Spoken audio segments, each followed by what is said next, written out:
World info set के मोदी दोस्तों अस्सलाम वालेकुम। उम्मीद करते हैं कि आप जहां पर भी होंगे खैरो आफियत से होंगे। आज की वीडियो बहुत ही अहम और सबक आमोद भी है, मगर इसके साथ साथ हम वीडियो के एंड में आपको ऐसी हकीकत से आगाह करेंगे जिसका तलक हमारी रोजमर्रा की जिंदगी से है, तो वीडियो को एंड तक देखें। बिना देर किए वीडियो की तरफ बढ़ते हैं। आज हम एक ऐसे मैदान के बारे में जिक्र करने जा रहे हैं जिसमें हज़रत मूसा अलैहिस्सलाम और इनके साथ इनकी कौम यानी बनी इसराइल 40 साल तक एक मैदान में कैद कर दिए गए। मगर किस वजह से, आइए जानते हैं। जब फिरौन दरियाए नील में गर्क हो गया और सब बनी इसराइल के लोग ईमान ले आए और हर तरफ इस्लाम का बोलबाला हो गया, इस वक्त रब का हुक्म नाजिल हुआ कि ऐ मूसा, आप अपनी कौम के साथ बैतुल मुकद्दस में दाखिल हो जाएं। मगर सबसे अहम बात यह थी कि इस वक्त बैतुल मुकद्दस में कौम अमालका के कुफार लोग मौजूद थे जो नहायत ही ताकतवर और जंगजू थे। मगर रब के हुक्म की खातर हज़रत मूसा अलैहिस्सलाम बनी इसराइल के 6 लाख लोगों के साथ बैतुल मुकद्दस की तरफ रवाना हो गए। मगर जब ये बैतुल मुकद्दस के करीब पहुंचे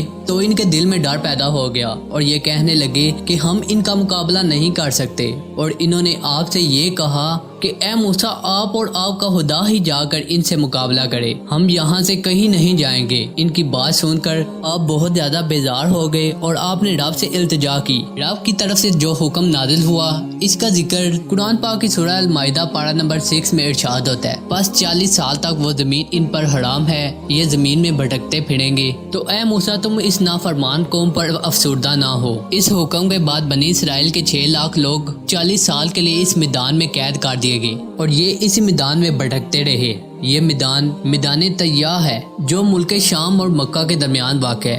ये 40 साल तक इस मैदान से ना निकल सके, मगर इस मैदान में इनके लिए खाने के लिए मन्नो सलवा नाज़िल होता था। और हज़रत मूसा अलैहिस्सलाम ने जब अपना आसा एक पत्थर पर मारा तो इससे 12 चश्मे जारी हो गए। आपने मन्नो सलवा के बारे में जरूर सुना होगा, मगर क्या आप ये जानते ये क्या है? आप में से अक्सर लोगों को मालूम नहीं होगा कि ये क्या है। तो आपको बताता चलूं कि ये मन्नो और सलवा 2 अलग खाने हैं जो बनी इसराइल पर नाज़िल होते थे। मन्नो सफेद कलर और शहद से ज्यादा मीठा हलवा होता था, और जबकि सलवा पकी हुई बटेर का गोश्त होता था जो आसमान से इन पर नाज़िल होता था। इसका जिक्र रब ने कुरान पाक में इरशाद फरमाया है। पारा नंबर 1 सूरह अल बकरा आयत नंबर 57 में इरशाद होता है, और तुम्हारे ऊपर मन्नो सलवा उतरा। इस खाने के मुतालिक हज़रत मूसा अलैहिस्सलाम का इरशाद था कि जो खाना नाज़िल होता है इसे आज ही खा लिया करो, इसको ज़हीरा ना करो।